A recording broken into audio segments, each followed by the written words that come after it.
He stumbled over my name. He's like, Daniel. Oh, but Dan. But I mean, they're both right. But in Germany, they get confused. It says here, Dan, but your name is Daniel. Where I come from, that's allowed. I come from New York State, not New York City. I come from the second biggest city in New York, which is not important. Nobody cares. I moved here to be with my German lady. Get it out, it's cool. And, when I met her, I did not know any German, so we used the English pet names for each other. You know, the pet names like sweetheart, baby, honey. She taught me the German ones, Schatz, Schatzi, Liebling. But now that I'm here and I'm learning German, I'm getting into the advanced level of sweetheart names. Like Knuddelball, Schnuckelschnecke, Schweinebacke, Halt die Fresse. That's the one I get. That's good, right? That's good.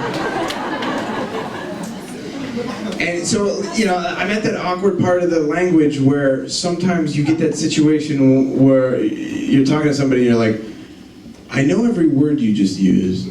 I have no idea what the fuck you just said. I was at a party, and I thought I was getting by with my 8-year-old level German. And this woman looks at me and she says, "Was für ein Landsmann bist du?" I said, "Was für ein?" Is she congratulating me? Maybe she was like, hey, for an American, 8 years old, that's pretty good German. Congratulations, buddy. What a country man you are. I know. So I started watching German TV to learn the language, how it's actually used. And you gotta use, don't watch good TV, you gotta watch the shitty TV. Don't watch the good TV. You watch the good TV, you'll get lost when you get tripped up. You're watching a show and you're like, Schatz, was heißt Klugscheißer? The smart shitter is a smart ass. Oh, that makes sense. And so, you gotta watch the shitty TV. So that's what I was doing. I was watching reality TV, like Deutschland sucht den Superstar.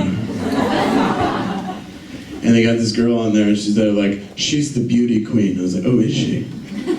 That means she wears more makeup than clowns do. I guess that's what.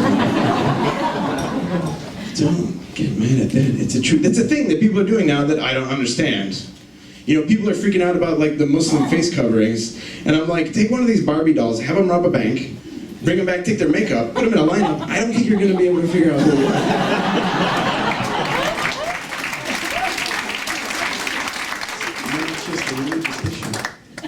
But we're, Americans are really good at trash TV. We're like, we weaponized that shit.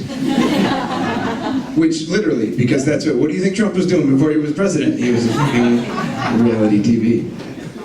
True. Which is why now I'm like, I watched an episode of Get the Fuck Out of My House and I'm like, one of these motherfuckers is gonna be Chancellor. But one of the things that's stupid about home that I did not realize, it's kind of like the fish that doesn't know he's wet. Like that's the system. I did not know that American beds were stupid. It's like, how can a bed be stupid? Let me explain. So we have, like everybody else, we have different sizes of mattresses, right? And the way it goes in the States, when you get your mattress, you got your queen size mattress, you go to the store and you get your set of the shrink wrap sheet, the one on the bottom. And then also in America, we have another sheet called the flat sheet. I don't know what the fuck it's for. I never have. Maybe you can ask your American friends why we have that shit. But then you also have the blanket, because the blanket is the size for the queen size mattress. You want to upgrade to a king size mattress, you got to get all new shit. And one of the first times I came to visit my lady in Germany, we went to her sister's place, and they opened up the guest room, and there was 2 blankets on the bed. I said, I did not know this was an option.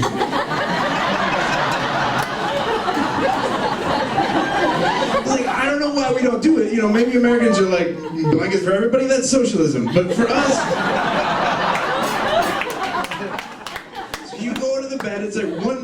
have to fight for supremacy of that blanket. Whoever wakes up with it wins. The loser goes to sleep on the couch the next day. Maybe that's why our divorce rate is so high. I don't know. But the point is, we went to bed that night.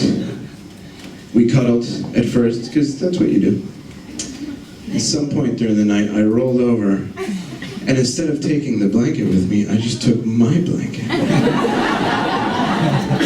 She stayed warm, I stayed warm. We woke up in such good moods. We're still together.